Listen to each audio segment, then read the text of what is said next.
3, 2, 1. Oh, we are live. I'm doing the countdown, and I didn't realize that we were live. So how about that? And I can hardly see with my glasses off. So I was relying on you. Hi, y'all. Welcome to Intelligent Disclosure. I'm Richard Dolan with my lovely wife, Tracy. Hi, everyone. Welcome. We see you all in chat there. And yeah, we're happy to be here. So tonight we're going to jump in a minute or two about Project Blue Book Expose. It's a very dramatic title. Well, it's a dramatic subject. You'll see why in just a moment. We're going to get into the truth about the real Project Blue Book. What was that all about? Mm-hmm. Yeah. By the way, have you noticed this sound deadening effect in the room? Well, I'm sure everyone listening has already noticed. They're like, wait, what? What's going on with the audio? I'm sure they haven't noticed, but we can tell them what it's about. So Richard has this getup that you can't see. That's for the best that they don't see this. He's got these screws in the ceiling that I used to use for my mountain bike. And he hangs all of these curtains around. Blankets actually, because I want to be alone.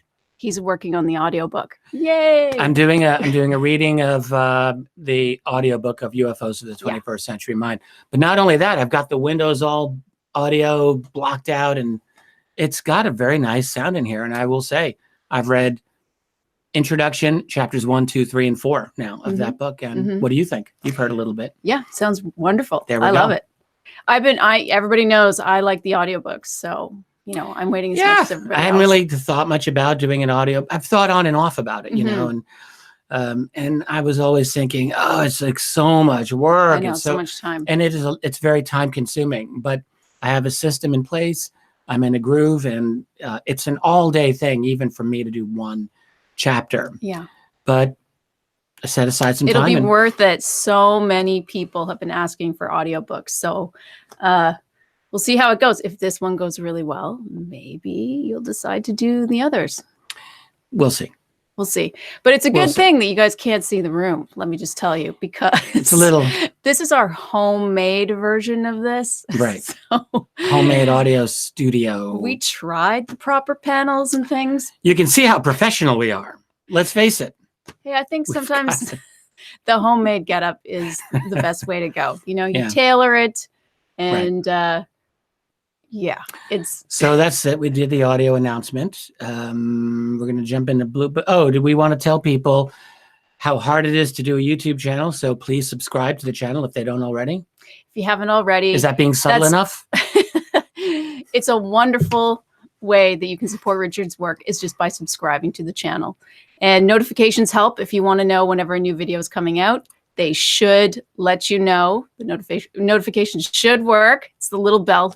Just hit that, and then you will get notified whenever a new video comes out. So I mean, Linda Moulton Howe's kicking my ass in subscriptions here, and you know, I just want to have we should do a YouTube cage match or something, Linda and me. I don't know how that would work. No, I don't know. We adore Linda. We adore her. She would kick your butt. I'm sorry. She's got more subscribers than me. She's got more, you know. So we want to get that. We want to get up to that level. That would be great. It would be great. All right. So enough with the frolics. Yeah. We have some important things to talk about. Yeah. You want to get into it? Let's just go right in. Well, yeah. So we've, you know, I think I just want to say, you know, a lot of people really want to know about what's going on with UFOs now. So I think it's important to know, why is Blue Book important? Why is it important to look back at Project Blue Book? Who was running it? You know, there were rumors that it was just a sham. And if it was a sham, why is it important that we have a look at that? Right. It's a fair question. And then what is Project Grudge? What was Project Sign? How do they relate? The Robertson Panel? How do they all fit into this? Really good question. And I mean, I think you're right to ask, why even bother? Yeah. I mean, I know a lot of people want to hear current UFO information. They want to hear current whistleblowers, and I understand. Part of the reason that we're sort of grasping at all of these whistleblowers, anytime a new whistleblower comes our way, we're like, yes, bring it to us, because you know why? I'll tell you why. Because we're so desperate for genuine information on this subject, because unfortunately we have been living in a society with a government power structure that has not been honest with us about UFOs. And you listening, I think you know this either instinctively or factually. You know that you're not getting the full truth on this subject. You know that, they say it's the things that you're not allowed to talk about that tells you where the real power is. And UFOs are one of those things. When you start getting deep enough in, you get shut down. This is a subject that's been the theme of ridicule for your entire lifetime. Why is that? When, in fact, you know that people within the national security hierarchy have taken it seriously. My books have proven that. Books by other people have proven that it's serious. So I understand the tendency for a lot of people to want like the latest insider, whistleblower, inside intel, as some people like to call it, and all of that. And it's not that none of that's valid. Some of it, I'm sure, is valid. Right. I have no doubt that some of that is valid. And I have equally little doubt that some of it is not valid at all. Right. And so that's a tricky situation. So what I would say, I like to look at history. Not everyone does. I'll grant you that. But here's one of the real values of looking at this subject through the lens of history. The farther back that stuff goes, you can say to yourself, I know what solid ground is. And what I mean is, we have to deal with this subject, not simply in terms of figuring it out, but we also have a public conversation to be that we have, and not simply with the news media and with the government, but with your family and with your friends, with people that you want to talk to about this subject. So how do you talk to them about this? Do you honestly think that your skeptical uncle or aunt or cousin is going to want to look at all of the insider whistleblower videos that you may find interesting? Probably not. So how do you bring them into the conversation? You do it with a clear, solid, factual basis. And that's how we really can move ahead in this public conversation on UFOs. And one way to do it, there's many ways to do it, but looking historically, we can examine Project Blue Book. And the reason that Blue Book is worth examining, even now, I mean, that project's been closed for 50 years, closed in 1969, 50 years ago. It's still valuable to look at because Blue Book and the Condon Committee report, which it's intimately connected to, these are still justifications that the government uses to this day for their nonsensical, insulting answers on UFOs. Just a few years ago when Barack Obama was president, Steve Bassett created a disclosure petition. And he got enough signatures on it that he received an answer from the Obama White House. And they gave the same nonsensical answer on UFOs that the government was giving back in the 1950s, for God's sake. It's like no one's moved an inch on this. So it matters today. So it's in our interest to look back on Blue Book. And, you mentioned, well, it's a sham. Why would we want to, what's the value in it? And I agree that for the most part, like for 95% of its time, the Blue Book investigations were really jaded, really inadequate, absolutely unscientific, very politicized, all of that. Nevertheless, Blue Book, for all of that, was still a problem for the Air Force. I'm going to get into that. But it was kind of like a wedge for citizens. And the real main reason is that it was an official government office to investigate UFOs, which meant that taxpayers' dollars funded it, which meant that, at least in theory, okay, strong qualifier there, in theory, but it was responsible to the people. Right. And as such, like, it was actually a real problem for the Air Force as time went on. And for that reason, they needed to unload themselves of it, which they successfully did quite brilliantly, I would say. But that's all, it is important to understand this history so that the next time, first of all, it's just good to know your history. But secondly, when you're having conversations with other people about this, you might remember a fact or two about how ridiculously bad the Blue Book operation really was. And not only that, but how, and I'm going to talk about this very soon, behind the scenes, very brilliant, serious, well-informed analysts were taking the extraterrestrial hypothesis very seriously. So all of that's part of this story as to like what was Blue Book, you know? I find it really interesting when you look back and you watch videos of what was going on at the time.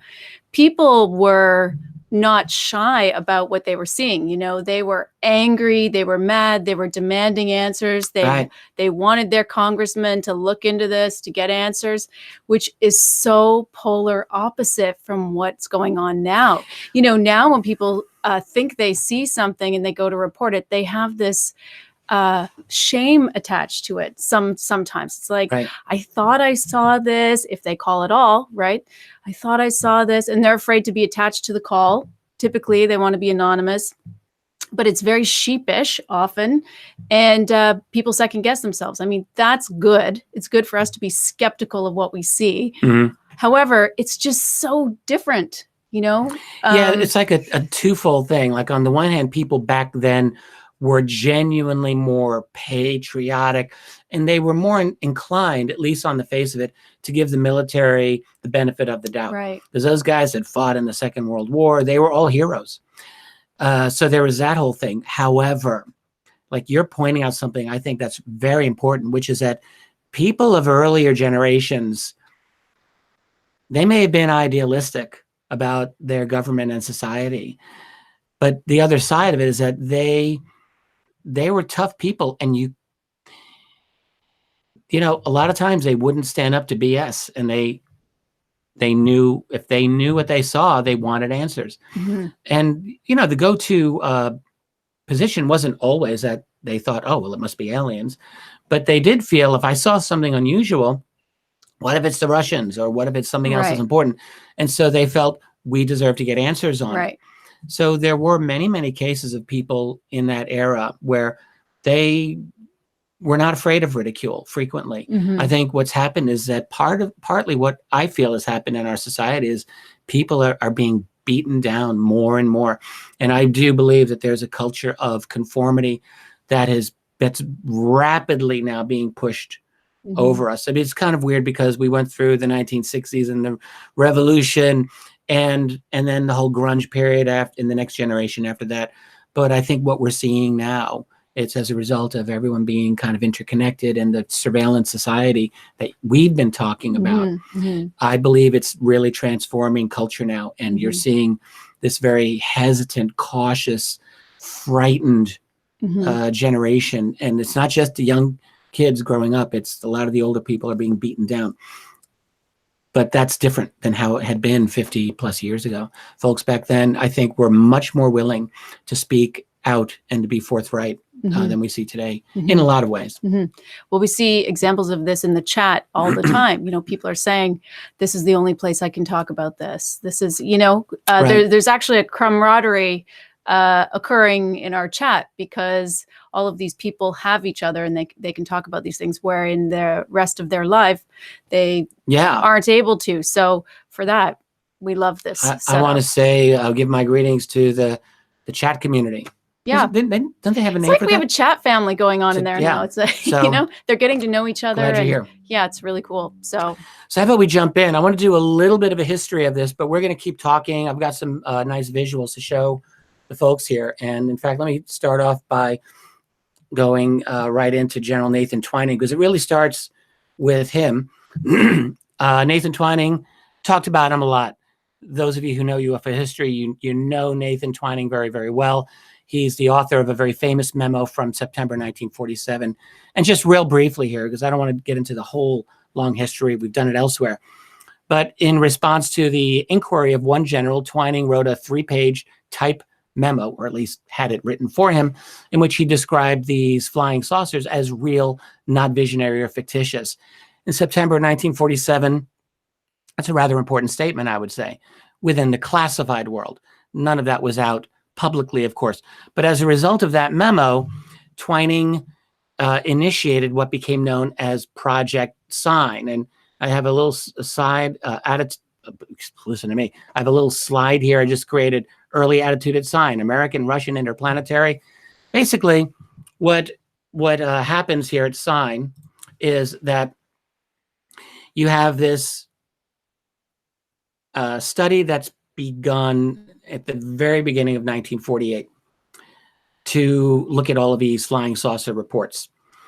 The scientists who were involved were very highly technically qualified people. I'll talk about them in a moment, but they were very excellent engineers and missile experts and working with military people. And they early on became aware that these flying saucer reports were not all goofy, silly things as the media had been reporting. They're looking at military reports. I mean, in January of 1948, one U.S.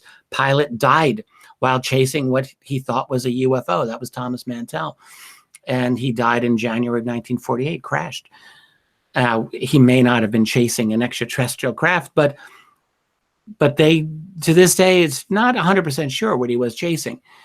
But the point was that the analysts at Sign were having a lot of these analyses and conversations together, and they realized that they were onto something that was potentially of great interest. Right. And it's the early Cold War. You know, the Russians were there, and the Americans were worried about the Russians, of course. And so there was always this concern. Did the Russians invent something that we need to know about? Because think about how frightening that could be. Like, you know, this is our adversary, and they may have just leaped ahead of us in technology. But the reality was no one really believed that. Like, no one, I mean, there was speculation, but there was not any real evidence or belief that the Russians could have done something like this. So months go by, the Sign team's just plodding along, and then comes the summer of 1948. And there's a number of very interesting sightings, but one big one. And I talked about this a couple of weeks ago on one of my Saturday live streams, the Child's Witted Eastern Airlines UFO encounter of July 24th, 1948. And I want to share the screen here. This is an image of a couple of the scientists who were involved in analyzing that and writing what became known as the estimate of the situation. That's Albert Dearmond, I didn't get his pronunciation right, Alfred Letting, and who's not pictured there is Lawrence Trutner. I couldn't find an image of Lawrence Trutner. But basically, these gentlemen appear to be the authors of a paper in response to the Eastern Airlines sighting. And by the way, if you haven't seen my presentation on that from the other week, I would encourage you to go do so, because it's actually a quite interesting sighting. What happened is that these guys are flying on a red-eye flight from, I think, from Houston to, where was it, Atlanta. And they're over Montgomery, Alabama, and this thing zooms by them a little after 3 in the morning. And it's coming at them, and it veers off to the left, and it looks like a rocket. And then it goes up. So it maneuvers and then goes up. And it scares the hell out of these pilots, and they see double layer rows of windows. Right, yeah. They see a trail.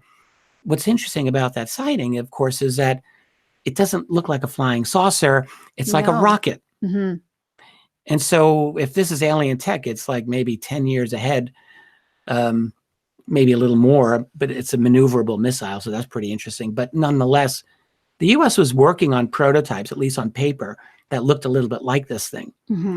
But the problem was this. These very, very brilliant guys at Project Sign, they knew all about those projects, of course. And they said, yeah, but like, we're not even close to having them developed. Right. Who the hell built these things? And they didn't have an answer. And so their conclusion was, this does not appear to be from our civilization. This appears to be interplanetary. They write a report called the estimate of the situation. And their estimate was, we're dealing with extraterrestrials. And the report lands on the desk of this man here. That's General Hoyt Vandenberg. And you can see he's got 4 stars on his lapel. Hoyt Vandenberg was a very powerful general. He was chief of staff of the U.S. Air Force. And according to what we have learned, Vandenberg said, essentially, I don't like this answer. Go back and get me something else. And so that's where they were at with that whole thing. And it apparently just wrecked the career of Ludding, at least within the Air Force, and these other guys just all got scattered. And that was the end of that.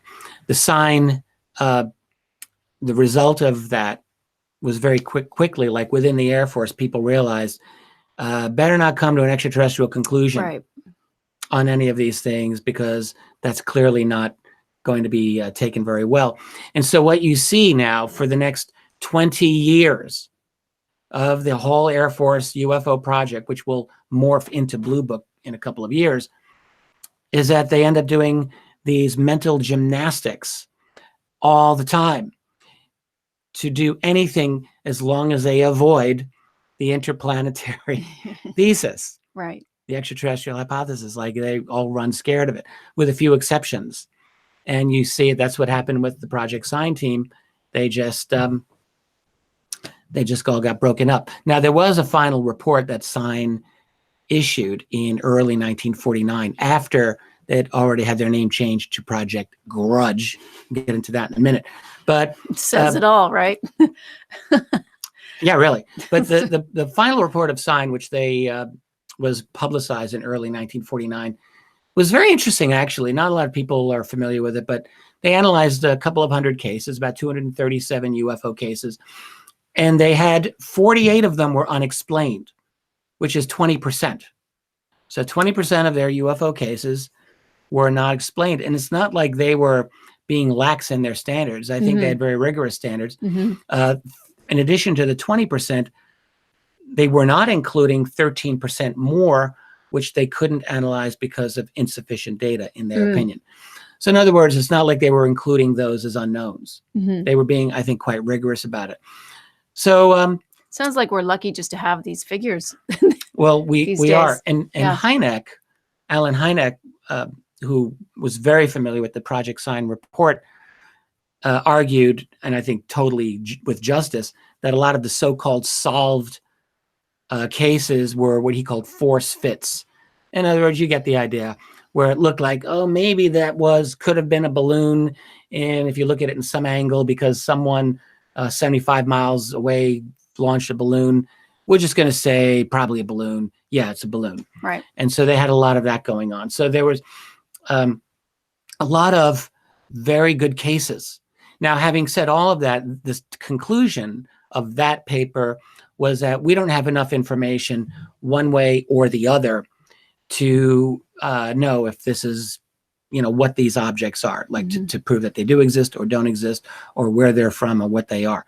So I think their conclusions were pretty reasonable based on the information they had. And there is one element of the Project Sign report that's always worth showing. And it's a statement by a gentleman named George Valley, who, by the way, was educated at the University of Rochester. No way. Right here, right in this neighborhood. George Valley was a very brilliant PhD. He was over at MIT at the time.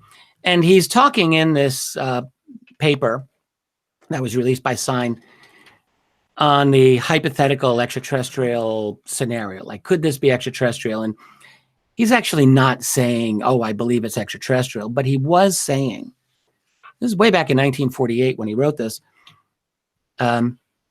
He said, look, we have to assume that there are probably other worlds out there with life that have developed intelligent technological civilization. So he was already working on that assumption. And he said, you don't even need a detailed scientific hypothesis for that. It's just, I believe he thought it was common sense. And then what he says right here, he says, such a civilization might observe that on Earth, we now have atomic bombs and are fast developing rockets. Think about that combination of atomic bombs with rockets. Right. ICBMs, that's intercontinental ballistic missiles, where you can blow up a country on the other side of the world with a missile. He says, in view of the past history of mankind, they should be alarmed. We should, therefore, expect at this time, above all, to behold such visitations. How about that for an interesting statement, right? George Valley. I like finding images of these people because, you can read the quotes, you can see what they are saying, but when sometimes it's helpful to get a view of what these people look like. Oh And you yeah, can because see- sometimes it just seems like it's a quote, it's random, it's out there. I think it really helps us Yeah. to understand that it was real. This was Yeah. real. These are not just words. these are professional, Mhm. very, very sober, scientific individuals who are not prone to emotional, histrionics or Mhm. going out on the extremes. They're very, very cautious, I would say. Now, what's interesting about the sign moving into Grudge is that before the Project Grudge actually started, there was a document that was written called Flying Object Incidents in the United States. And it gets kind of overlooked, but it's another of these very, very important documents I just want to share with you. This is written by General Charles Cabell. This is in November of 1948. And I just want to have this one thing here circled. This is a paragraph in this, and I'm going to read it to you here. This is Cabell. He says, the conclusion appears inescapable that some type of flying object has been observed. The conclusion appears inescapable that some type of flying object has been observed. This is after Vandenberg throws down the sign Interplanetary Thesis. And here's Cabell several months later saying something is being seen. Mm-hmm. We know this. Identification and the origin of these objects is not discernible to this headquarters. And in fact, he goes on to saying it is an absolute, must be a priority for us to find out what is behind this, who is behind this, what is their technology. We need to know these things. This is of paramount national security. Charles Cabell had a very interesting history with the UFO phenomenon throughout the 50s. As a matter of fact, he later became deputy director of the CIA. But I just think that's a very, very interesting statement. Now, as we move on to Project Grudge, there's a picture of Edward Ruppelt. Someone colorized it. I think, cool, let's use that.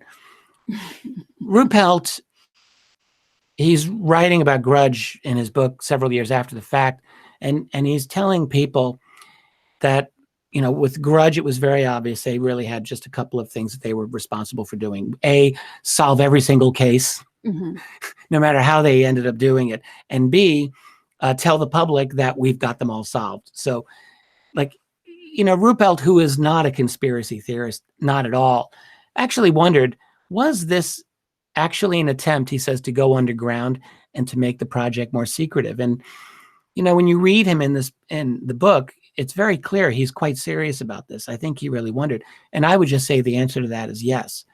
That what you have with Project Grudge, which for several years really was doing essentially zero genuine investigation of UFOs. Wait, before you move on. Yeah. For people who don't know, can we just talk about Project Blue Book, the show, for a second? Because Ruppelt really plays a role in the show. And so for people who don't know, can you explain that to them? Yeah, for sure. Because then it's easier to follow along in what's happening here. Well, what they do at the TV show Project Blue Book is, not all liberties that Hollywood will take are necessarily bad liberties. So, right. For example, what they do with the Hynek character is, I jokingly, but I think it's really true, they turn him into Fox Mulder back in the 1950s, which, look, I have nothing against Alan Hynek, but he was not a Fox Mulder back in the 50s. He was not on the scene, getting involved, getting his hands dirty with these investigations. That wasn't what Hynek was about at all. Now, there are a lot of other things that he was involved. Absolutely. And not only that, what's I would say is reasonably accurate about how they treat Hynek is that he had this dual attitude about UFOs. So he did start out very much as he was really a very naive loyalist for a long, long time with the Air Force. He was a real company man, team player until the mid-60s, where he started to have a hit with his own reputation as a result. But for a long time, he was very much a loyalist. But even during that period, it was very clear that Alan Hynek recognized that the UFO subject really was serious and that there was a need for sophisticated analysis of it. Right. And he knew the Air Force wasn't doing that. Right. Even though they were pretending. Right. So that's kind of you get that in the series. Right. I don't want to jump ahead to Blue Book because we're still on Grudge. Right. But when you were showing Ruppelt, I thought maybe you could Right, explain his character. Absolutely. So then On the show. In the show, you have Hynek teamed with this Air Force captain, and I can't remember the name they give him on the show. I can't either. Malarkey. No, that's the actor, isn't it? Yeah. Anyway, the guy who plays the captain that's teamed with Hynek is loosely, kind of, a little bit of him is based on Ruppelt.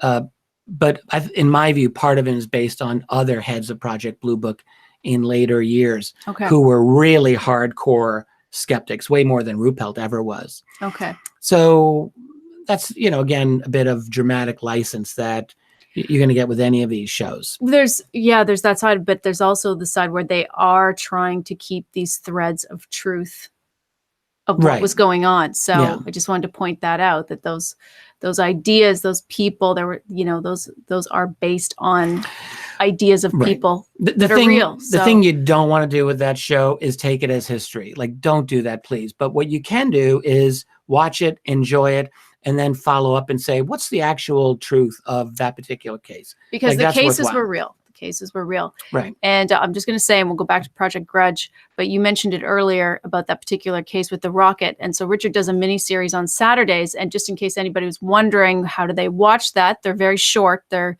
15 to 25 minutes. They're supposed to be. They're going to 35 and 40 They're getting a little bit longer. So. But if you're looking for it on the YouTube channel, it's the Blue Book miniseries, the real stories that Richard's put out. So, okay, let's go back to Grudge, because Grudge is preceding Blue Book. Yeah.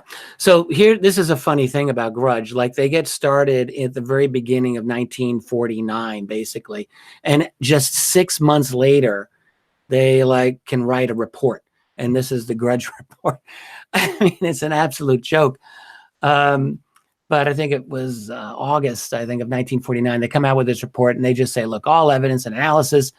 And this is the standard thing that the Air Force for years and years and years and years would say, that all these reports of UFOs are the result of, 1, misinterpretation of various conventional objects.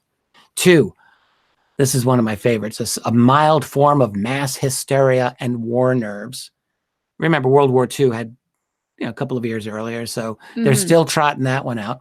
3, individuals who fabricate, hoaxers, basically, people who want attention. And then 4, this is actually the worst of them, psychopathological persons, like crazy people who, they're putting it right out there. So if you report a UFO, you could very well be psychopathological in your nature, which of course is certainly not the case with 99+% of the people who were reporting these UFOs. But anyway, that's where Grudge, they get off on writing this ridiculous analysis. Now, Grudge, I'm just going to say right now, was totally irrelevant in any legitimate sense to investigating UFOs. That's a picture of the green fireballs. Actually, it's a painting by the wife of Dr. Lincoln La Paz. La Paz was the main scientist for a long time who investigated these so-called green fireballs in New Mexico. I talked about these the other week on my live stream on Saturday. It's a fascinating case. So the green fireballs were in late 1948, all through 49. They were localized over portions of New Mexico where you had a lot of important technology, whether Los Alamos or certain Air Force bases like Holloman Air Force Base near White Sands Missile Range. And people were wondering, what are these things? This was a serious issue. And one thing about the green fireball phenomenon, the Army was there, the Navy was there, the Air Force was there. All of these power scientists from Theodore von Karman and, many, many other individuals. Who was Dr. Strangelove? Oh my God, it'll come to me. Anyway, my brain is just doing that right now. All of these people were there. Edward Teller, of course. They were all looking into this. But guess who wasn't looking into this? Project Grudge. Of course. They were not invited to any of the meetings. So that's one thing. And then here's another. This is a picture of Wilbert Smith. Now, why would I bring in Wilbur Smith? A nice colorized image of him, by the way. Wilbur Smith was a super brilliant man. He was Canadian. Woo-woo. Go Canada. He was kind of a mid-range government official. He was an engineer, a very super intelligent man. When I was in Ottawa a couple of years ago, I went through Wilbert Smith's private papers, and they're available. They're quite fascinating to go through. But I'm mentioning him here because in 1950, Wilbert Smith went to Washington, D.C. And while he was there, he met with some very, very significant American individuals relating specifically to the UFO subject. One of them, we discovered years later, was a scientist named Dr. Robert Sarbacher, who was a very, very important, one of these young power scientists who was very well connected in DC. Smith has a conversation with him, and he writes back to his government about that conversation, a conversation that years later came out through declassification. And what Smith said is that the Americans consider the topic of UFOs top secret, more sensitive than the hydrogen bomb, which in 1950, nothing seemed to be more sensitive than the hydrogen bomb, but UFOs were. He had a lot more to say about this subject, but the point is that Wilbert Smith, in his time in Washington, D.C., was able to have very deeply serious, profound conversations about the significance of UFOs. And yet here's Project Grudge going on as if there's nothing there. You know, Ruppelt wrote later, he said, I feel like their files were chucked into a closet and just left to sit there and collect dust.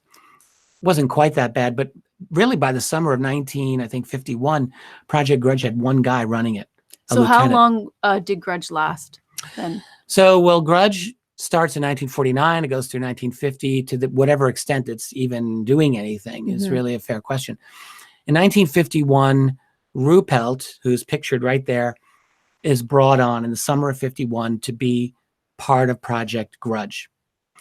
And immediately there's a sighting in New Jersey, Fort Monmouth, New Jersey, that gets a lot of people worked up. And we don't have to go into the details, but it involved very, very strong radar trackings and speeds that were amazing. And Charles Cabell, who I quoted a little earlier, learns about this.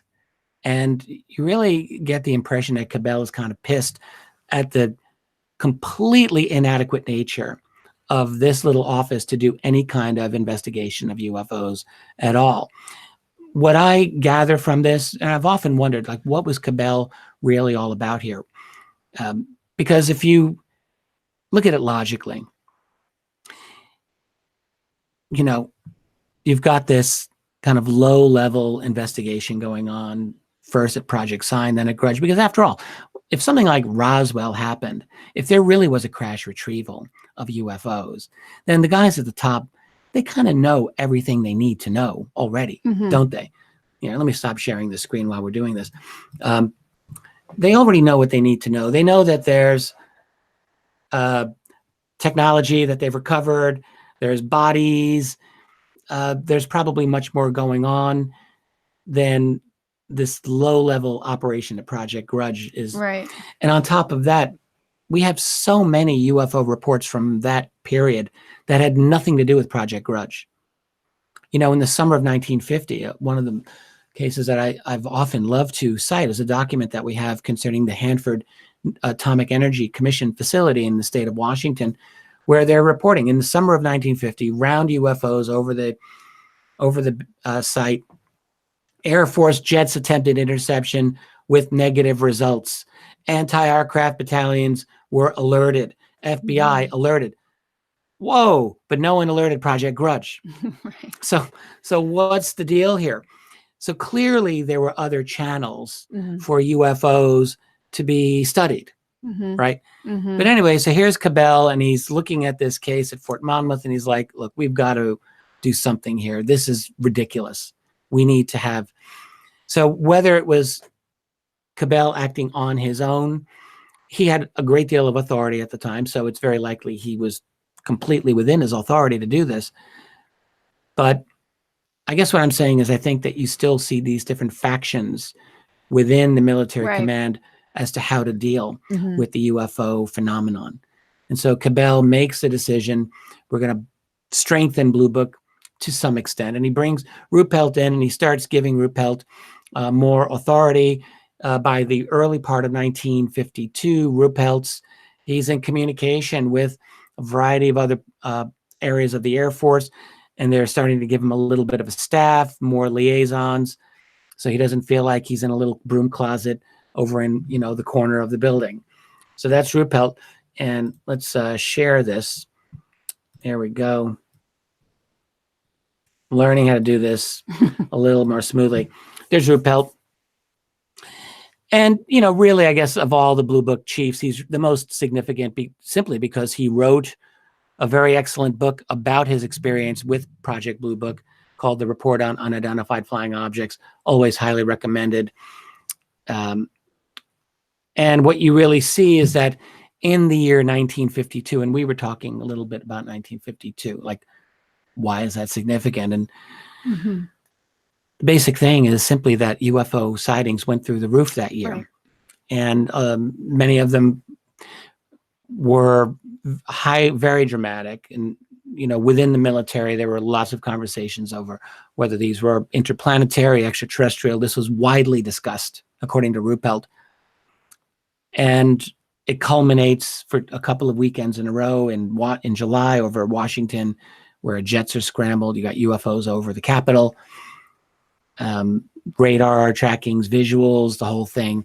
The big press conference where the Air Force says, nope, it just was this phenomenon called temperature inversion, screwed up with our radar, and we got these faulty radar returns. None of the radar operators believed that, but eye roll, yeah, major eye roll. So as a result of all of that, I don't want to jump ahead yet to that. So then you get into the Robertson Panel, the CIA jumps in. And this is kind of significant for the history of all of this. So this is what 1952 brought on, because there were so many sightings. All of a sudden, it's not just the Air Force, it's now the CIA. It's like, okay, we got to deal with this. That's exactly right. This was a problem that no one really knew what the resolution was going to be. I think that's really the thing, that UFO sightings were so significant. When you're there at the time, you don't really know where this is going to go. Are the aliens going to land like the day the Earth stood still? Like, I don't think people really knew. It was a very intense time. Many of these military sightings in particular were first rate. So what happens is, behind the scenes, the CIA is deciding, all right, look, whatever the truth is on this, we need to get hold of this. We need to get on top of this situation. By the end of the year, the director of scientific intelligence at the CIA, a man named H. Marshall Chadwell, wrote to the director, to his boss, sightings of unexplained objects at high altitudes and great speeds over sensitive installations are of such nature that they're not attributable to natural phenomenon or known types of aerial vehicles. Like, he's, in his bureaucratic language, he's putting it right out there. Yeah. But as a result of the CIA interest, they create the Robertson Panel, run by a man named H.P. Robertson. These are, yeah. Well, so I was going to say, so it's a panel. This is like a one-time thing, as opposed to everything else is a bit of a project. It's over a certain amount of time. Yeah. This is a panel. It's like, let's go in, let's make a decision and stamp. And get it out, yeah. Okay, so yeah, go on. These are Nobel caliber guys. One of them, I think Luis Alvarez, did win a Nobel Prize subsequently, but all of these scientists were at the highest level. They were very prominent. Two of them, including Robertson himself, were very familiar with Foo Fighters from the war, by the way. Interesting little sidelight.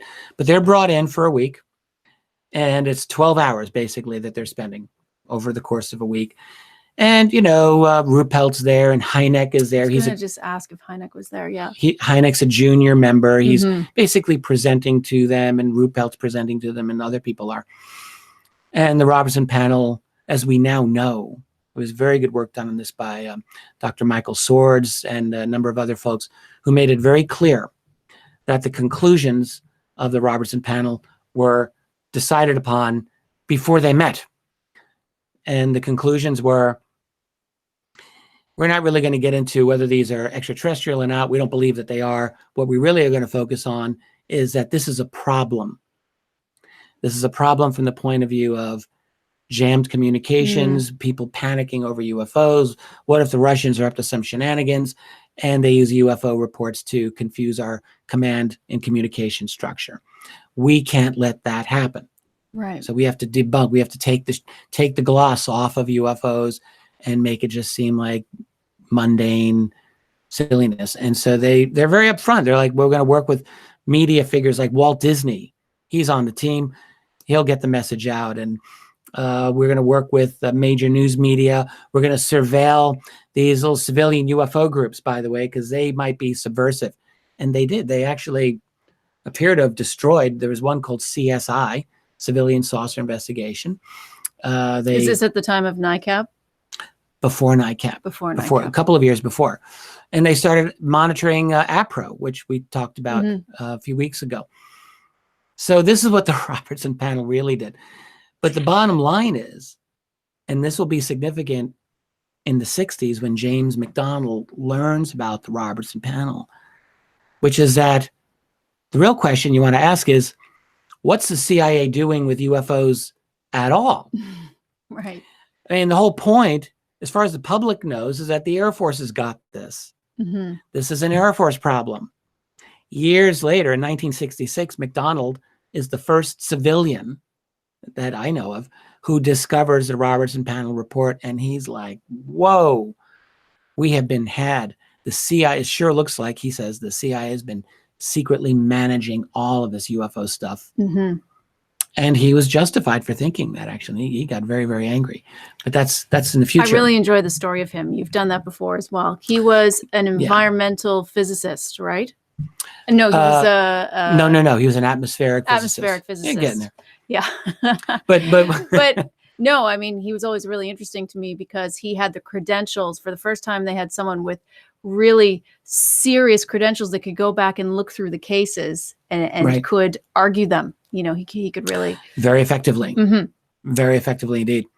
One interesting thing about the Robertson Panel, and this is what will take me to Blue Book Special Report number 14, which I'm going to show a picture of in a minute. At the same time, pardon me, that the CIA was preparing the Robertson Panel, there was a study that the Blue Book folks had been contracting out to do an analysis of all the Blue Book cases. And even by the early 50s, there were thousands. There were over 3,000 of them. They hired the Battelle Memorial Institute. It was in Columbus, Ohio, and it's a think tank that exists to this day.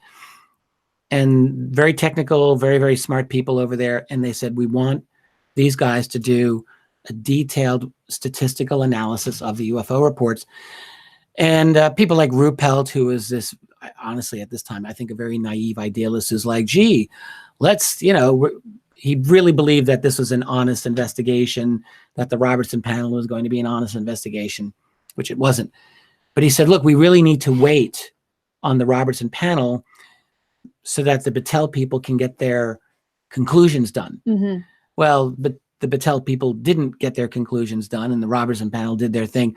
And it was only later that they created their conclusions, submitted it to the Air Force, and that became a special report by Project Blue Book number 14. Blue Book issued a number of reports over the years, but this one, number 14, is really the most famous one. And I'll just show you a picture of it here. There we go. Share. Boom. Getting a little better at that.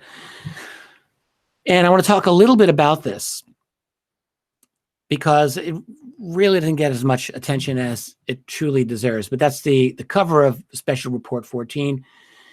And it comes out of the Battelle Memorial Institute. As I mentioned, they did a statistical analysis of 3,200 cases. And in fact, the way they broke this down was they had 4 different categories, from excellent down to poor, and based on the quality of the observer, the quality of the evidence, and so forth. And I think that it's really arguable that they, to this day, have possibly done the most detailed statistical analysis of UFOs that anyone's ever attempted. With all of that, they came to an unknown percentage of 22%, which again, it's like that's where Project Sign was just a few years earlier. The real key thing that you get with this study of over 3,000 cases, and this was irrefutable, it seems to me, is that the higher or the better the witness, the more technically proficient the witness is, the better data that they were able to get on a particular case, the more likely it was to be considered unknown. And that's really significant, because a skeptic might say, well, if we just had more information on these cases, we could then solve them. And what really you're getting with the Battelle study is, in fact, the opposite. What they're saying is, for these difficult cases, the reason that they're difficult is because the witnesses are excellent and the information is inexplicable and it doesn't make sense conventionally. Right. Now, with all of that, Battelle, like everyone else in the Air Force, jumps through hoops to avoid the inevitable. And their conclusion, nevertheless, was they considered it highly improbable that any of the reports of unidentified aerial objects represent observations of technological developments outside the range of present-day knowledge. It's kind of a mealy-mouthed conclusion when you think about it, because you could, in a very lawyerly fashion, assume, well, it's alien technology and we know they're aliens, so it's not outside our knowledge. But I think what they're trying to imply is that there's nothing to get excited about. The problem with this study is, as many people have pointed out, Bruce Maccabee's pointed out, Stanton Friedman's pointed out, many others, that the data in that report are totally opposite the conclusion that they're coming to. That's the problem with Battelle. One other thing that they do here, I'm just going to jump to the next slide. So these are some images of UFOs that come out of the report. And it's kind of fun to look at. What you see here is that this is one thing they try to do is to show the variety of UFO shapes that people have reported. By the way, this one here in the middle that I got the arrow on, that's the Eastern Airlines one. That's the long rocket type one. But you see a lot of these other types too. Here's one, looks like an airplane without the tail, and you've got a couple of saucer type ones and so on. One of the things that they were trying to point out was, because there's such a variety, maybe that's an indicator that witnesses really aren't seeing things very clearly. This was a point that the Air Force really jumped on over the years. It seems to me that they could just as easily have done illustrations of UFOs that look very similar. Because there would have been no shortage of that. But instead, they do all of this variety as a way to undermine the legitimacy, I would say, of the phenomenon. And it's not that people don't see a variety of things, but of course, it's also the case that viewing conditions are not all the same. And sometimes things will look a certain way under certain conditions. But anyway, so that's the Battelle study, or project special report number 14.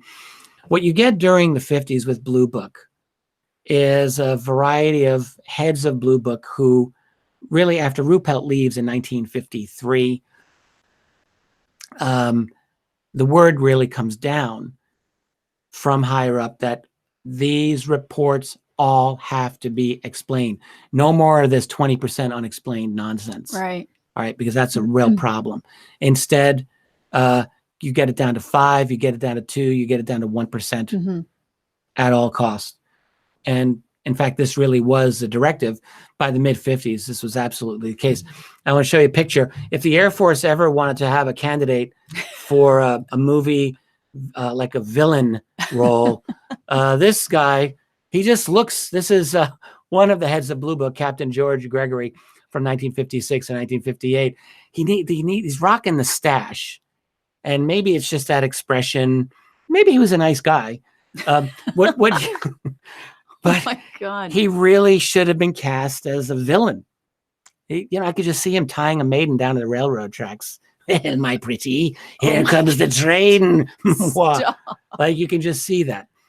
But to be more serious. Or he's a Vulcan. Oh, with those ears.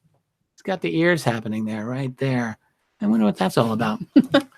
Maybe he was an alien. Every time Richard brings up this picture, he always comments on his villainy look. Well, he's got that happening. It's like a mischievous look, perhaps. Yeah. But here's the thing about Gregory. And in fact, his predecessor, I could not find a picture of, was Charles Hardin.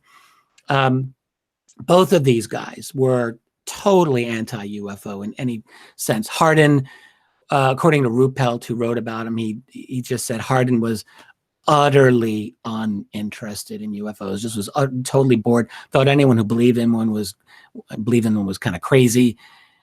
Gregory was even more hardcore. Gregory, I would say, was just ideological in his insistence.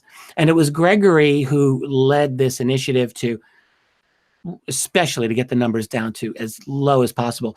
And he began retrofitting a lot of the old Blue Book cases and bringing in new explanations to solve the old cases. Ruppelt actually wrote about this in a very positive way in his revised version of his book, where he debunked himself. And he said, yes, Blue Book's brought in these new methods and we've solved a lot of the cases. Yeah, total BS. All that was happening is that Gregory over here, the villain, he needs to work the mustache a little more. I want to see more of a twirly action with the mustache. We were looking at it earlier and I said, he looks like he's tenting his fingers. Oh, and he is, because check it out. He is tenting them. So he's, not I mean, exactly. but he should, almost like Looks a like Mr. he's up Burns. to something. And He's up yes, to he something, was, yeah. right? We'll come back to Kehoe in just a second. But what you see with Gregory is that he went out of his way to, as I was saying, retrofit the earlier cases and bring in ridiculous explanations. But he was doing his job. He was getting those numbers down. The other thing about Gregory, and also a fellow named Lawrence Tacker, who I've got a picture of him as well. Tacker was not a head of Blue Book, but he did a lot of public relations for the Air Force on UFOs and was like this pit bull for the Air Force and just constantly telling the public, we're telling you the truth on UFOs, people. We're not hiding anything. There's nothing to UFOs, and on and on. These people had it in for Kehoe. They saw Donald Kehoe as the #1 enemy. And I'll just bring this in. No kidding. I mean, Kehoe was so well-spoken. He was eloquent. There he is. He made wonderful points when he was speaking to the media. I would encourage anyone, to go on YouTube. There's some very good clips of Kehoe out there under some serious pressure in terms of TV. What would happen is, anytime Kehoe was doing any major event, TV, these guys, Gregory and his team, Tacker, would go out of their way to try to undermine Kehoe in any way that they could.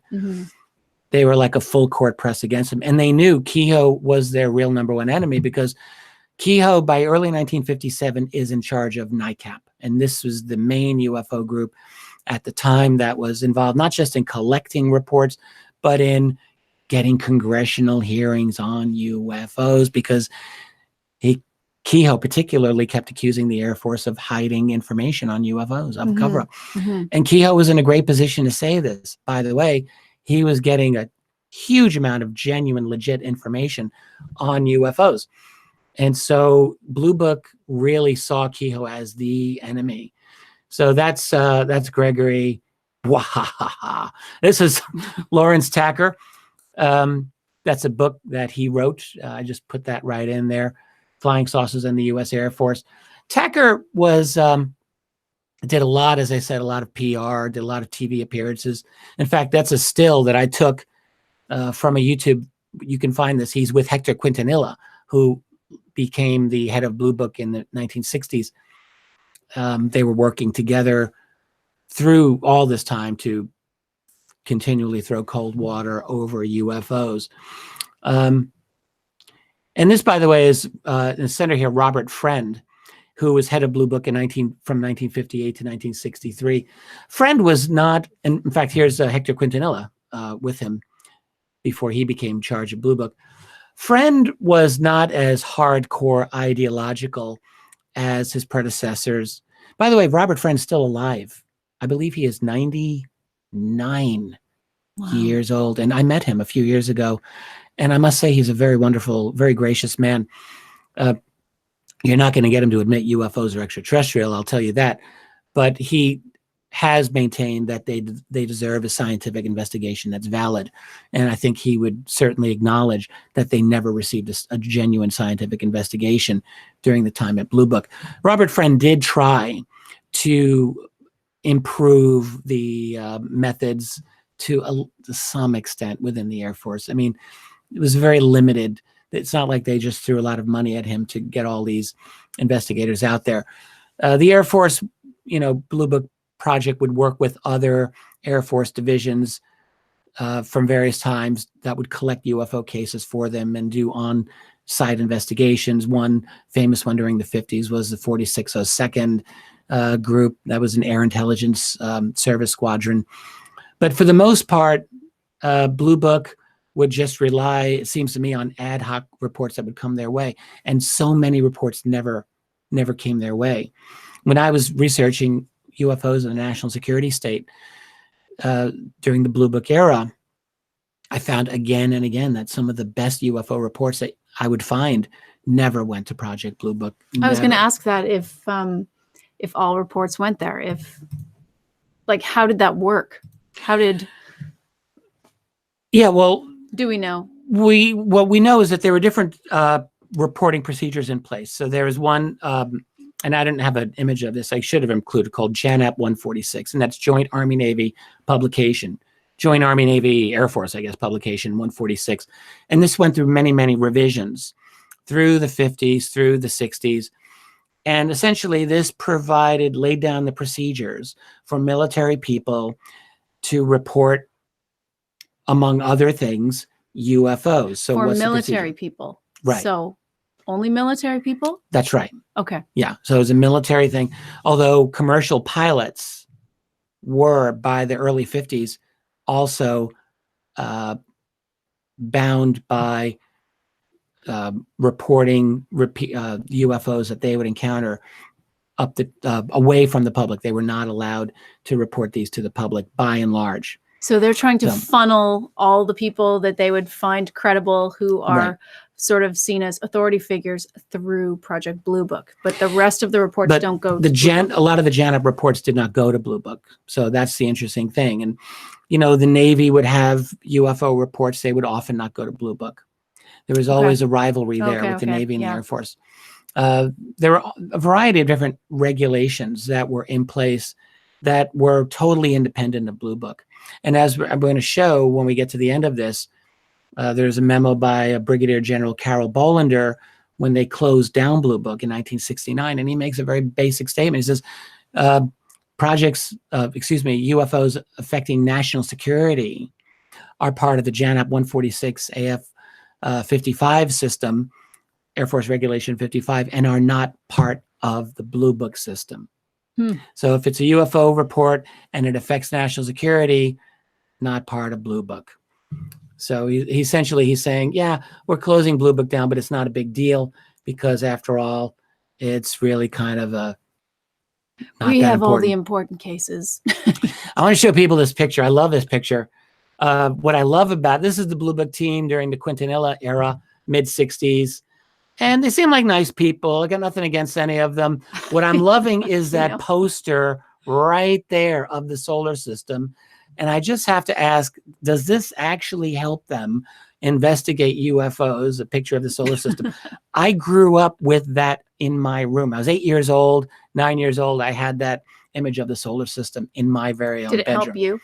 Well, I loved it. Like I was totally into it. Determining if there were real UFOs? No, matter of fact, it didn't. So there you go. But I just say that's actually really kind of funny. But that's the Quintanilla era. I just had to show that picture because that's the Blue Book team right there.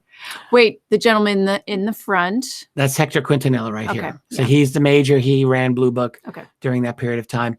And again, I guess I would just say Blue Book would get some genuine UFO cases even during that period. Like, for example, they got the Lonnie Zamora case of 1964, which incidentally is listed as an unknown in Blue Book. So that's a legit unknown. Is that in the series? It's not in season 1. They're going to be working toward a season 2, I have learned. But the problem is, I'll just say this as an aside. Here, we'll stop sharing the screen for a second.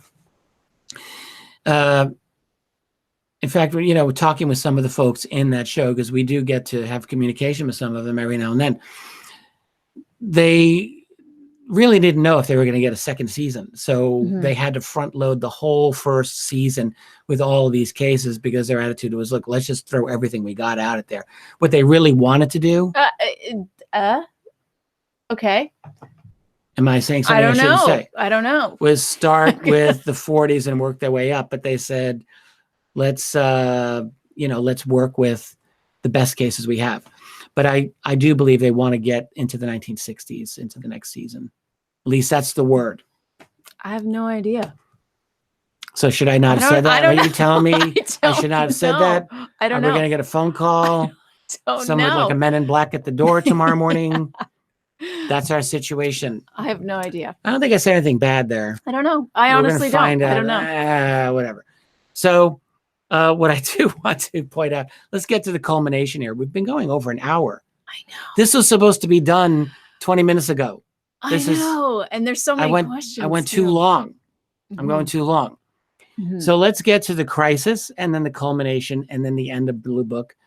And why Blue Book really, despite it being a joke, why it still matters to us. This is a picture I want to show you of Alan Hynek and James McDonald. They're important, obviously. If you know your UFO history, you know they matter. That's Hynek with the nice little goatee. He's kind of rocking that. And there's James McDonald. So Hynek through the 50s was not going on site. He was not, dealing with mysterious espionage and Men in Black and things like that. But he was a genuine consultant on a number of Air Force UFO cases and did provide his opinions. And I think, I myself was, harder on Hynek when I wrote my first book than I would probably be inclined to be today. I think I have a little bit better understanding of Hynek's position. Now, it's true, he was, I would have to say, a naive kind of idealist when it came to a lot of things going on with the government. But he was aware that the UFO subject deserved a scientific treatment and wasn't getting it. Nonetheless, he was, as I said, pretty much a team player. And then comes 1960, the mid-60s. And Hynek is starting to feel, by 1964, 65, that the Air Force explanations really are becoming kind of ridiculous. And he's been involved in this now for 15 years. And then comes 1966, and everything just collides that year. First is the Dexter, Michigan sightings. And we were talking about this as the famous swamp gas thing in Michigan, where these were some seriously good sightings that people were having at that time.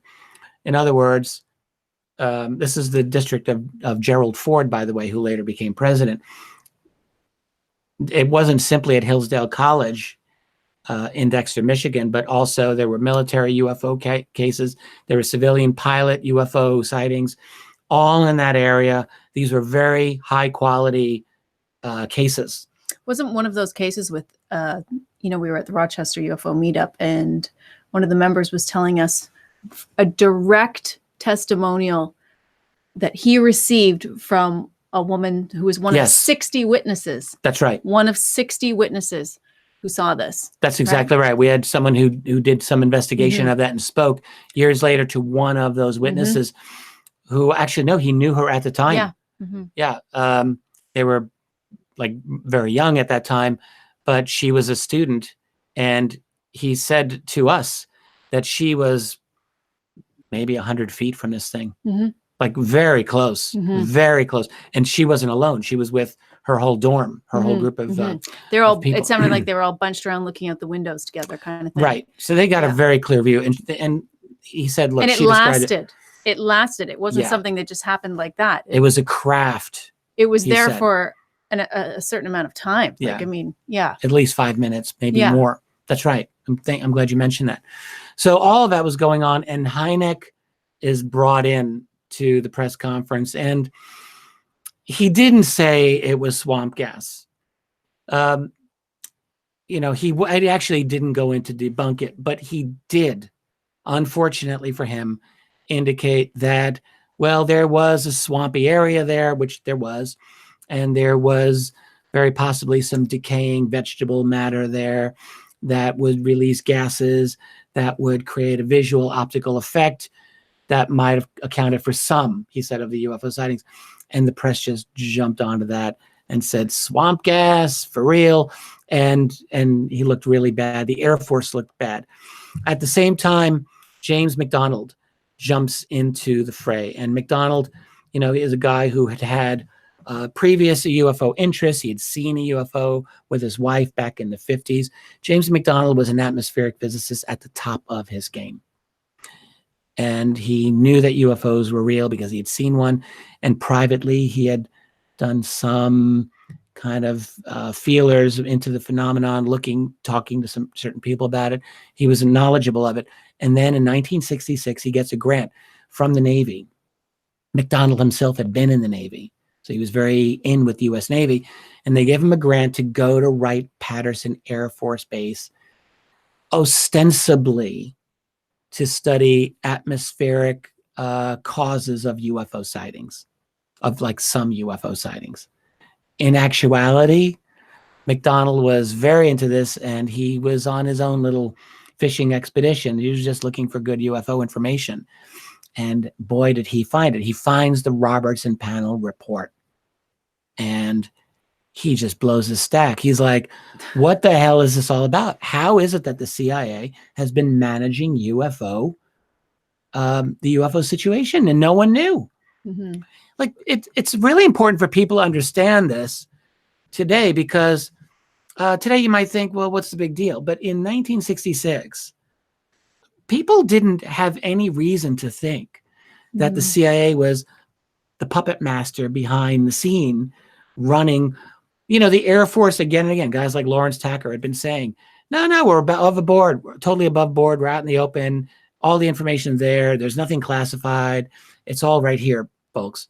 And McDonald discovers that the CIA had created a classified panel to debunk the UFO subject to the public.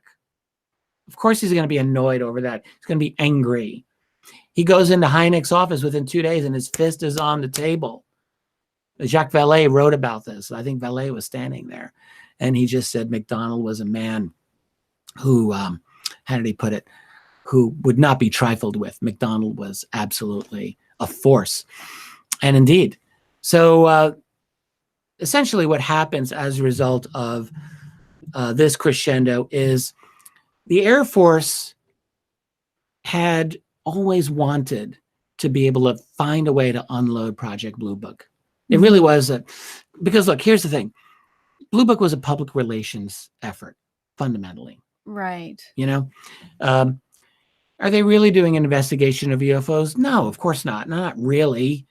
I mean, but they were still going through the motions of doing investigations.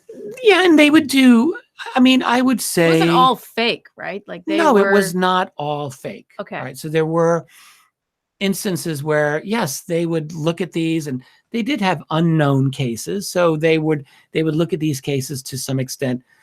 But we have to understand, like, they were not doing detailed, rigorous analysis. Alan Hynek, after he really got egg on his face after the whole swamp gas debacle, was stated publicly multiple times that Blue Book never conducted a genuine scientific investigation of UFOs. And he was right. McDonald said the same thing once he was able to look at Blue Book.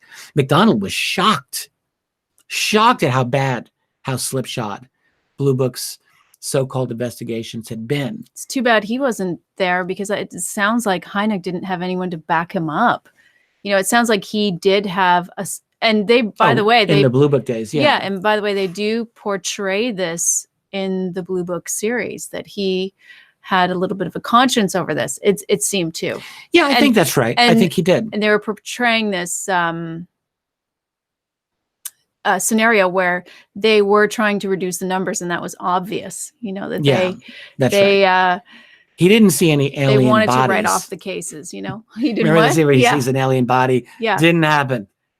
No alien bodies for Alan It Hynek. was cool in the show.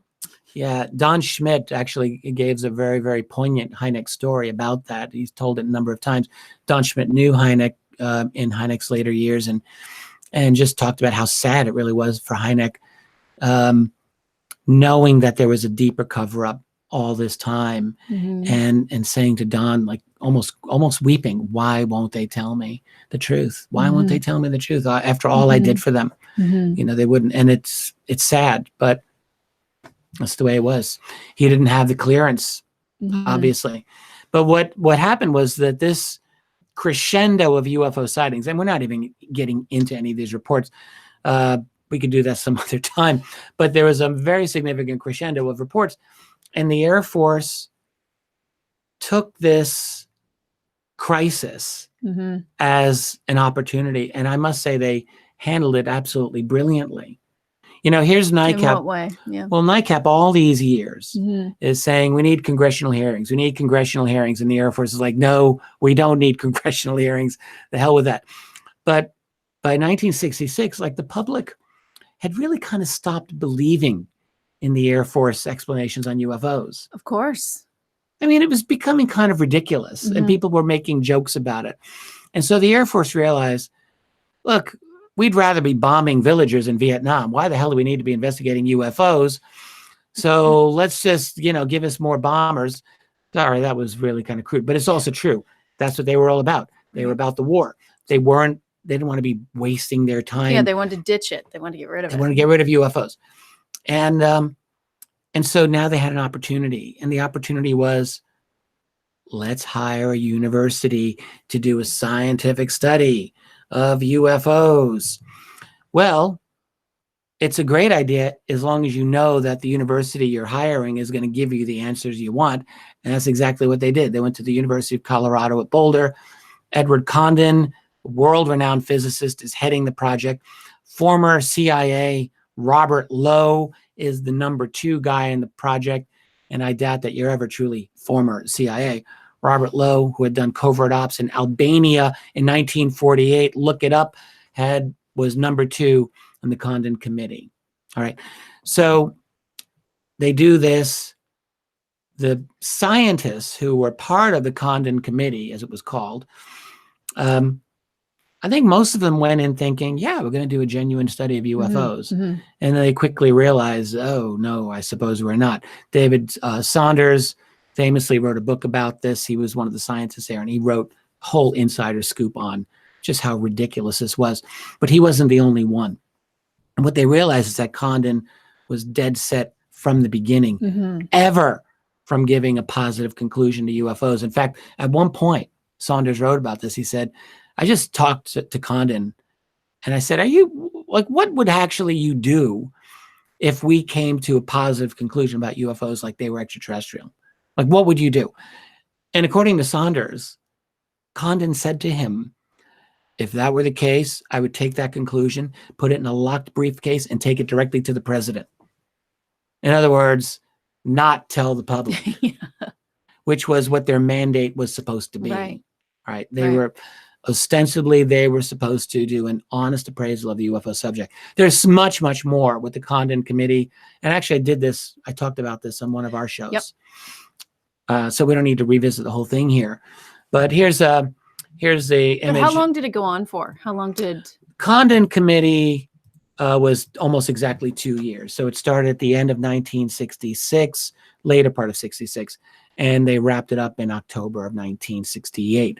They had a mutiny in the middle of all that. They had all these other controversies, but they got it done at the end of 1968. And that book that you're looking at there on the screen was published at the beginning of 1969. And in fact, in its hardcover version, it's 900 pages. It's a big fat book. There's a lot of data. It's almost like the Battelle Report in one sense, not in that. Sounds like it. It was in the sense that the conclusion doesn't match the data. Right. In the Condon Committee, in the Colorado study, their unexplained rate was not 20%, but closer to 30%. Ridiculously high. Like they did worse than, in terms of explaining these cases, than any other study before them. And what's amazing is that they weren't even doing some of the most difficult, challenging cases. Like NICAP under Kehoe got absolutely furious at the Colorado's committee because he said, you're not even looking at the best cases we have. We've got a mountain of them. And Condon would say, no, we're not interested in those. And they would go hunting down some of like truly crackpot cases. They spent a lot of time wasting on some of these things. So also like the Robertson panel, the conclusions were already made. Yeah, I mean, basically, I think so. It's pre-decided. With Condon and Lowe in charge, I think the Air Force was very confident of the kind of outcome that they would get, and indeed, that's exactly what they did. But they went through the motions, and they wanted to make it look like they put all this effort. You had to go through the process. You had to go through the process, and so they did that. And so by 1969, the Air Force is saying, "Okay, we're done with Project Blue Book." And I mentioned Carol Bolander a little while ago, and this is a snippet of the famous Bolander memo. I believe Stan Friedman's the only person to have done an interview with Carol Bolander, if I'm not mistaken. Anyway, so Bolander is writing an order to disband Blue Book, and one of the subsections in here, I'll just read the relevant quote. He says, "Moreover, reports of unidentified flying objects which could affect national security are made in accordance with JANAP 146 or Air Force Manual 5511 and are not part of the Blue Book system." So that's Carol Bolander. That's kind of a shocking statement, right? I mean, that says it right there as to what Blue Book really was. The really important UFO cases weren't going through Blue Book anyway. And so what Bolander is saying here in disbanding Blue Book is it's really not that big a deal. But this is what I would say why it is kind of a big deal.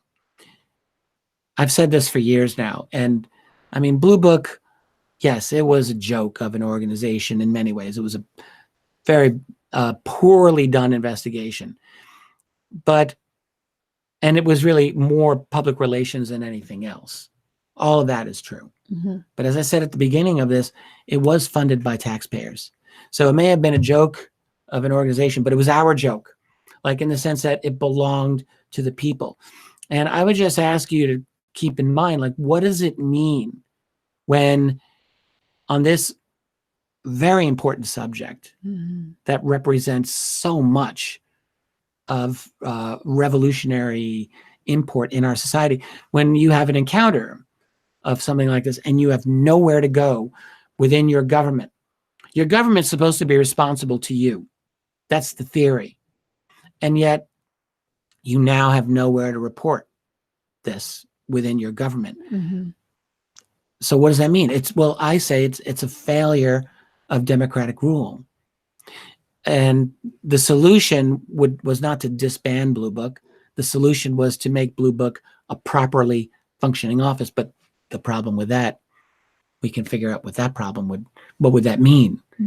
If you actually make Blue Book a proper investigative office, then you're getting into the reality of the UFO phenomenon. And maybe that's an inconvenient reality right there. As Al Gore would say, an inconvenient truth. It almost but came out of it would be an inconvenient truth. This would be a really inconvenient truth. Like, this is this phenomenon, because every time you get this detailed analysis of it, as the Battelle study showed, the better the quality of your witness, the more likely that sighting was to be unknown. So, it's exactly opposite what the Air Force had always been claiming. Like, if we just had a little more manpower, a little more time, investigate, we could solve them all. Well, no, actually, the scientific analysis that was done by the Battelle Institute proves exactly the opposite of that. So that's the truth about Blue Book. I mean, when people to this day, they refer to Blue Book as like something that we're supposed to respect. And the fact is, there's nothing scientific. There's nothing valid about the Blue Book statistics. All right. You hear, well, they had 701 unknown cases, so those must be really good cases. No, some of the Blue Book unknowns are ridiculously banal and boring.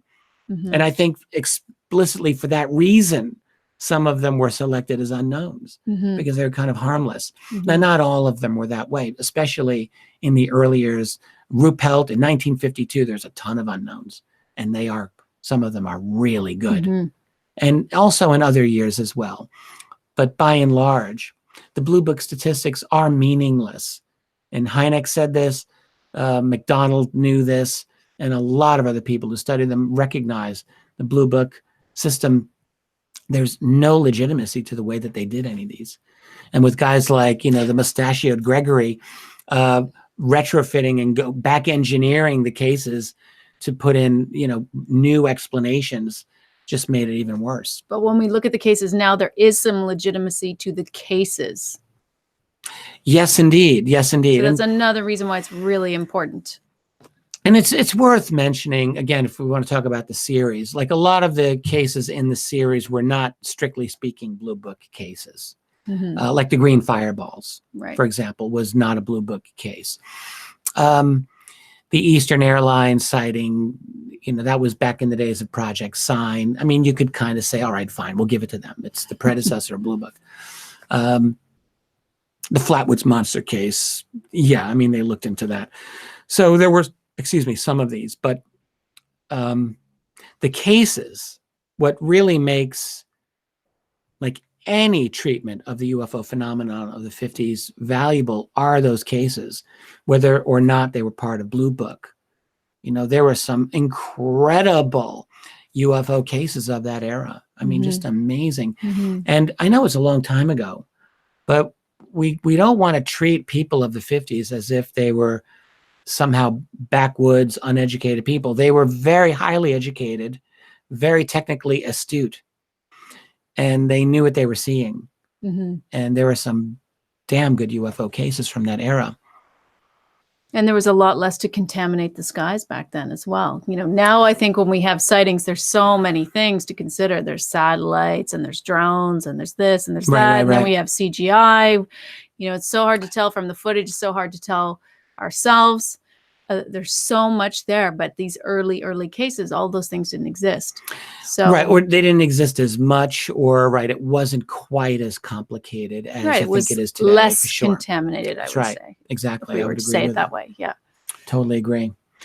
So that's a little bit of Blue Book. We, any one of these things that we cover on these programs of ours, we could go back and do like 10 more hours on Blue Book. Blow it all out. Honestly, we truly could. I mean, there's just so much more there. But there are lots in the videos on YouTube. There are lots. Did we do the Condon Report? Did you just say condom? No, I did not. All right. Well, that's how my ear was working. Condon Report. I said Condon. I think you did. I did. I'm not sure, but we're just going to give that to you. People are going to go rewind that now. And they're going to say, did she say? I said it right. Okay. All right. I'll take your word for it. So anyhow, did we do the Condon Report?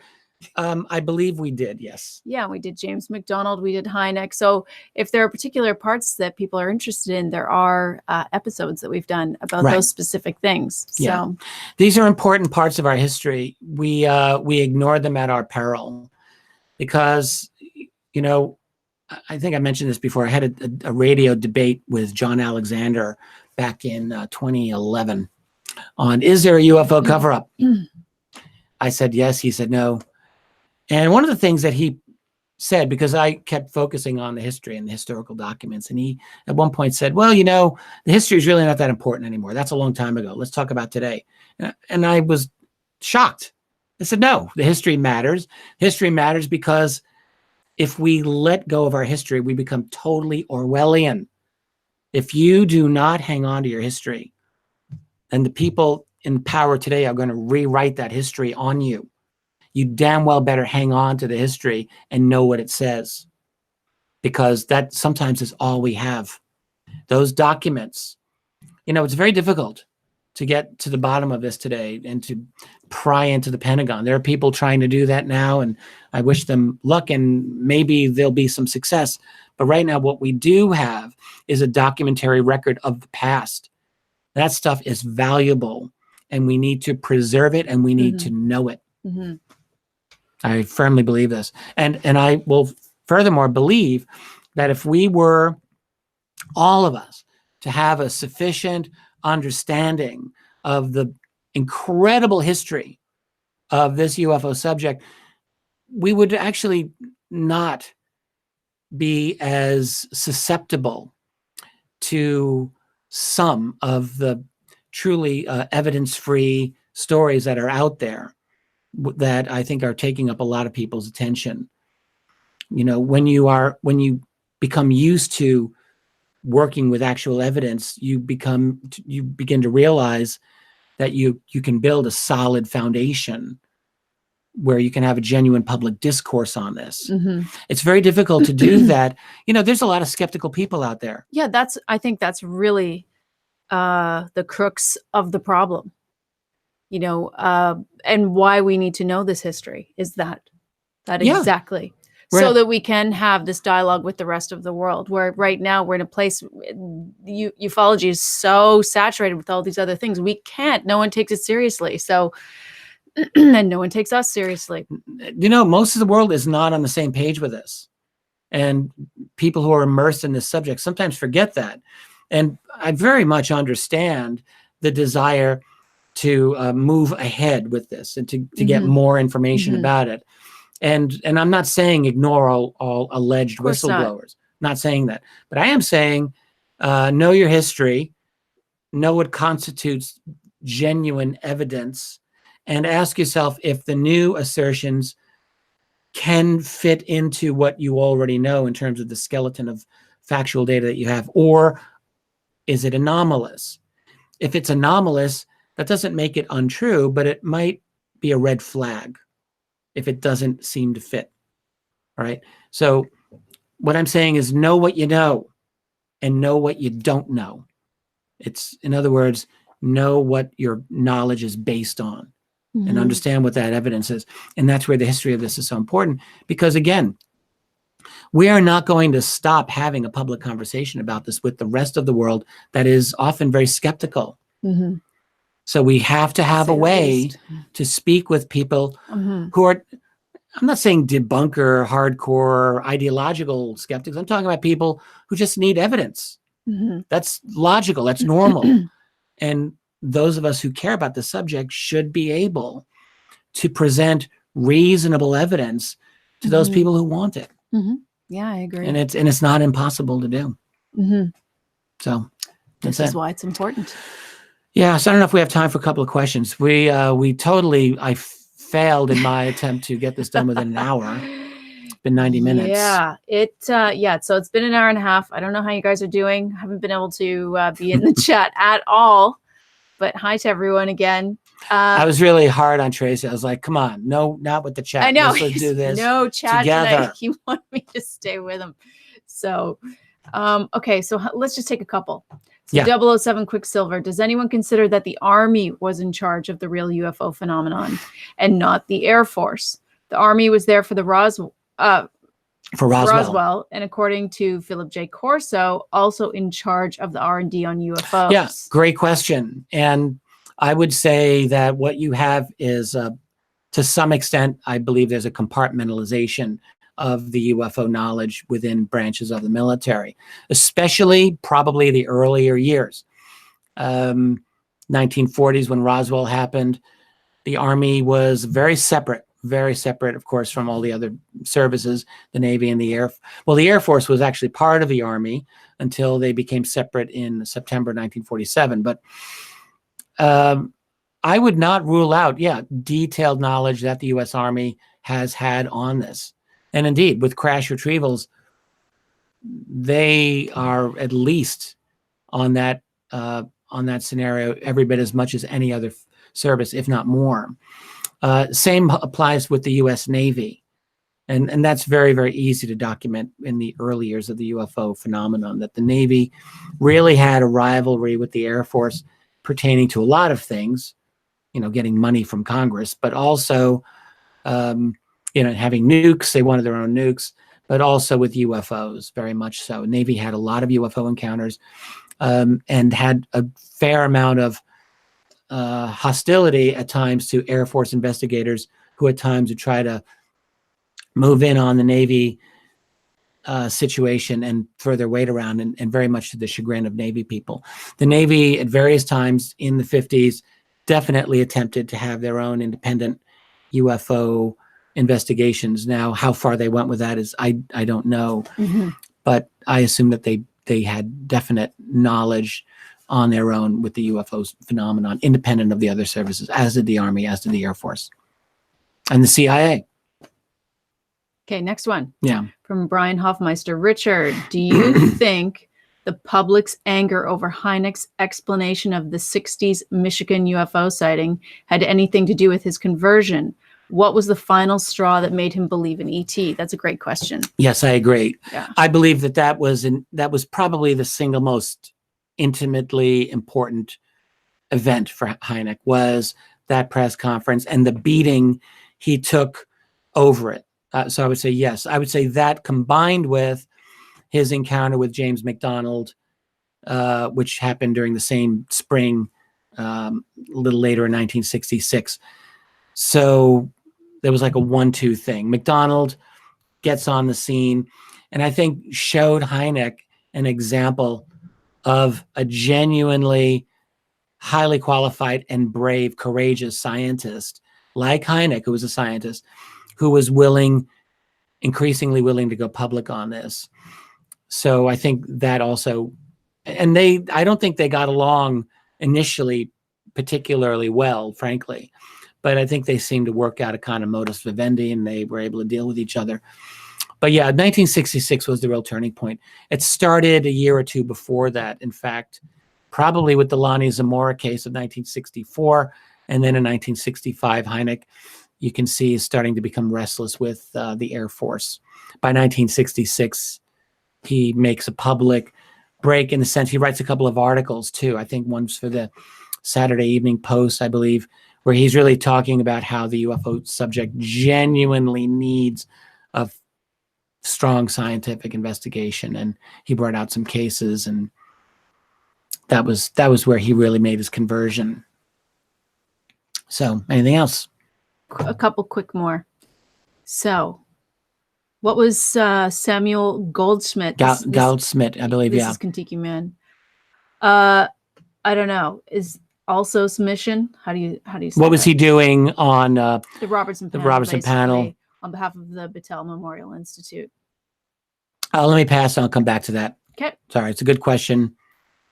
What about this There's one? a lot going on in there.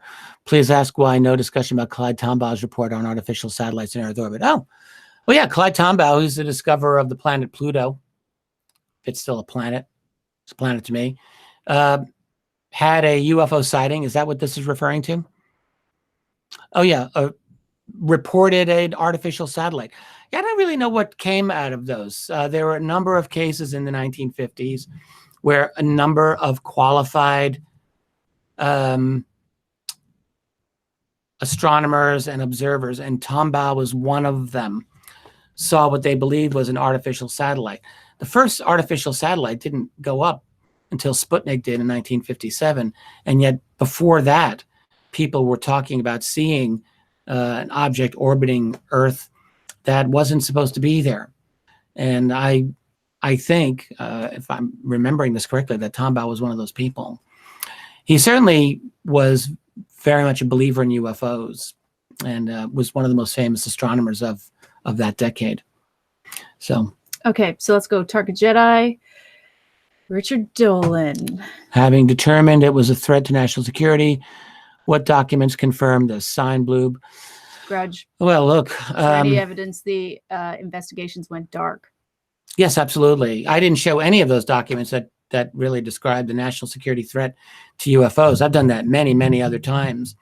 But I guess what I would say is that there are a number of documents that were declassified starting in the 1970s through Freedom of Information that show innumerable cases of airspace violations by objects that were not supposed to be doing what they did.